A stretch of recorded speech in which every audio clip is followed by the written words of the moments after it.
আমরা যারা ১৯৯০ সাল থেকে ২০০৫ সালের মধ্যে জন্মেছি, আমরা বিশেষ কিছু ছিলাম না, তবে আমরা ভাগ্যবান ছিলাম। যখন আমরা ছোট ছিলাম, হাতগুলো জামার ভেতর ঢুকে রেখে বলতাম, আমার হাত নেই। একটা কলম ছিল যার ৪ রকমের কালি ছিল, আর তার ৪টা বোতাম একসাথে টেপার চেষ্টা করতাম। আর এই কলমটা যার কাছে থাকতো তার ভাবসাবই থাকতো অন্যরকম। আমাদের সময়ে ১ হাত সমান কলম পাওয়া গেলেও আমরা আবার কলম কেটে কেটে অনেক ছোট কলম তৈরি করতাম, আবিষ্কার করতাম সেটা। দরজার পেছনে লুকিয়ে থাকতাম, কেউ এলে চমকে দেব বলে। সে আসতে দেরি করছে বলে আবার অধৈর্য হয়ে বেরিয়েও আসতাম। রাতে হাঁটার সময় ভাবতাম, আমি যেখানে যাচ্ছি প্রেত আমার সাথে সাথে যাচ্ছে। কারেন্টের সুইচের ২ দিকে আঙুল চেপে সুইচটাকে অন অফের মাঝামাঝি অবস্থানে আনার চেষ্টা করতাম। স্কুলে যাওয়ার সময় সবাই একসাথে দৌড়াদৌড়ি করে যেতাম। ক্লাসে কলম কলম খেলা, খাতায় ক্রিকেট খেলা, চোর ডাকাত, বাবু পুলিশ, উবু ১০-২০ খেলা। অনেক সময় স্কুল ফাঁকি দিয়ে কয়েকজন বন্ধু মিলে ঘুরতে যেতাম, আড্ডা দিতাম। আরও কত কি! ১ টাকার রঙিন বা নারিকেলি আইসক্রিম, হাওয়াই মিঠাই খেতে না পারলে মনটাই খারাপ হয়ে যেত। হঠাৎ আকাশ দিয়ে হেলিকপ্টার গেলে সবাই রুম থেকে বের হয়ে আকাশের দিকে তাকিয়ে থাকতাম। স্কুল ছুটি হলে দৌড়ে বাসায় আসতাম, মিনা কার্টুন দেখব, সিসিমপুর দেখব। শুক্রবার দুপুর ৩টা থেকে অপেক্ষা করতাম কখন বিটিভিতে সিনেমা শুরু হবে। আর সন্ধ্যার পর আলিফ লায়লা, সিন্দাবাদ, রবিনহুড, ম্যাকগাইভার দেখার জন্য পুরো সপ্তাহ অপেক্ষা করতাম।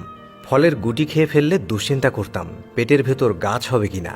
মাথায় মাথায় ধাক্কা লাগলে শিং গজানোর ভয়ে আবার নিজের ইচ্ছায় ধাক্কা দিতাম। কেউ বসে থাকলে তার মাথার উপর দিয়ে ঝাঁপ দিতাম যাতে সে আর লম্বা হতে না পারে।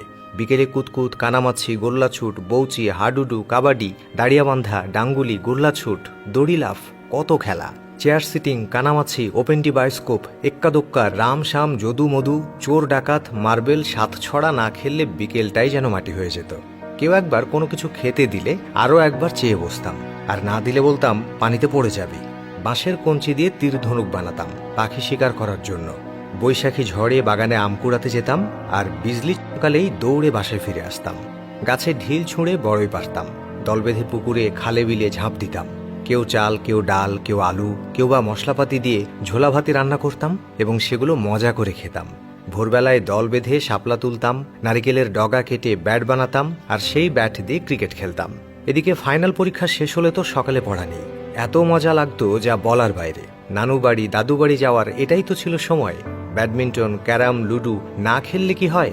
ডিসেম্বর মাস, শীতকালটা আমাদের ছোটবেলায় এমনই কালারফুল ছিল। তবে ডিসেম্বরের ৩১ তারিখ যতই এগিয়ে আসতো, মনের মধ্যে ভয় ততই বাড়ত। ওই দিন যে ফাইনালে রেজাল্ট দেবে, তাই আর কি। এমন হাজারো স্মৃতি জড়িয়ে আছে আমাদের ছেলেবেলার সাথে। জানি সে সময় আর ফিরে আসবে না, কিন্তু তারপরও আক্ষেপ, যদি আরও একবার ফিরে যেতে পারতাম আমাদের ছোটবেলায়। আমি জানি আমাদের জেনারেশনের যারা আজকের ভিডিওটা দেখছেন, নিশ্চয়ই আপনাদের মুখে হাসি ফুটে উঠেছে আর চোখে নস্টালজিয়া। অতএব আপনার মনের কথা কমেন্টে লিখতে ভুলবেন না। Thanks for watching.